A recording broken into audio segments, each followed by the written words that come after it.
So if he would like to point out what's supposedly so wrong with me, okay, that's what's wrong with me. I'm fat.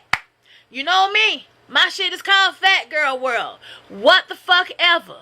But at the end of the day, I had 3 things in me that he will never have. Loyalty, honesty, and respect. I know how to be loyal. I know how to be honest. And I show people common, decent respect. He went back to our hometown telling people all kind of lies. All kind of lies from my mama was taking full care of me. Because if my mom was taking care of me, she was taking care of you. Because all you could do, or all he could do, was buy drugs with his money at the end of the day. When he would get his little $40 or $50 check from the day labor, he would spend it all almost on drugs every single day. Okay? So if my mom was taking care of me, she was taking care of him too. My poor mama. I have had to apologize to her for hiding what was happening to me from her. For pushing her away. Trying to hold on to a relationship that never even existed. For moving a man into our house with me that not only was not my husband, but he wasn't anything to me at all. I regret that to this day, that I put my mother through that, lying to her, and she's in the next bedroom because she stayed with us a few months, and he in the room beating me, and my mother's right there in the house. I could tell you story after story after story, because sitting here looking fabulous is one thing, but the motivation and the inspiration for the nonprofit that I have established, called the Beautiful Scars Movement, is under this makeup. And there are cuts on my neck. There are cuts on my face. There are scars on my face from him hitting me. I have long cuts and scratches down my arms. I have claw marks on my body from him. Bruises that have never faded from him dragging me through the floor of the house that I thought was my home, my dream apartment. My dream apartment. I mean, this apartment was absolutely the epitome of beautiful. And it was like a nightmare. Like a pure nightmare. When a man punch you in your face and punch blood out your mouth to take money out of your bra so he can go get drugs. Yeah. And he had a real special way about him. Because he wasn't going to buy no gifts and stuff to try to make up like most abusers. He'll go for a second and he'll come back. He grab your hand and he want to pray. And he worked on our faith. Okay? Praying to God that this is going to change. And I'm sincerely praying.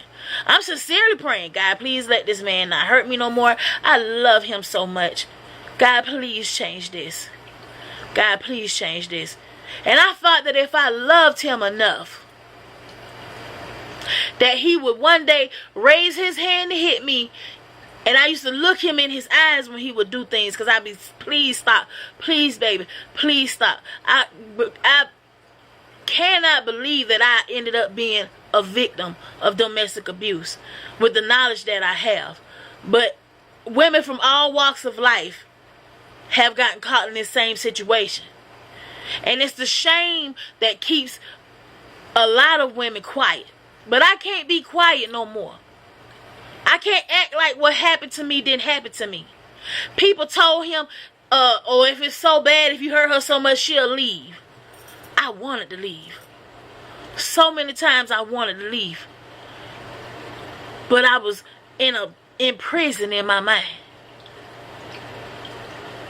I was shackled to hoping that I did not really give every single bit of me that I could give to another human being, to somebody who is not real.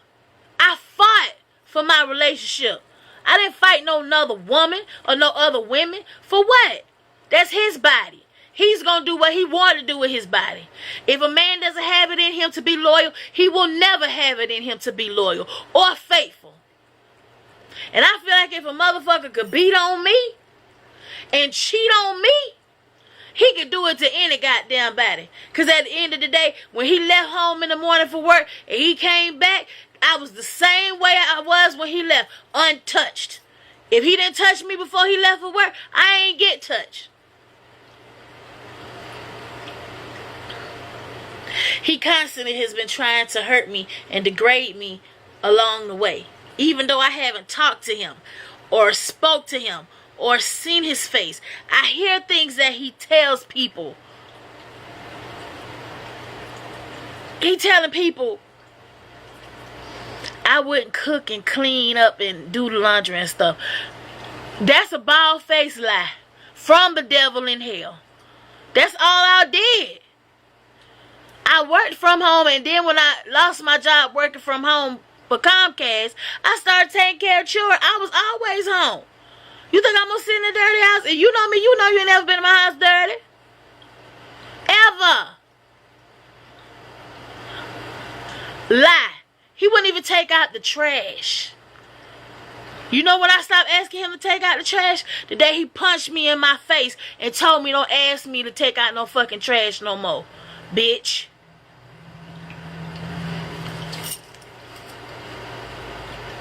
I don't want Kevin Berrien. I never could want Kevin Berrien. Because I don't know who Kevin Berrien is. I don't know that person. I was never in a relationship with Kevin Berrien. I don't know who this is on my chest. I don't know who I lived with for 2 years of my life. I don't know him. I don't know that person. So I can't want somebody I don't know. Okay?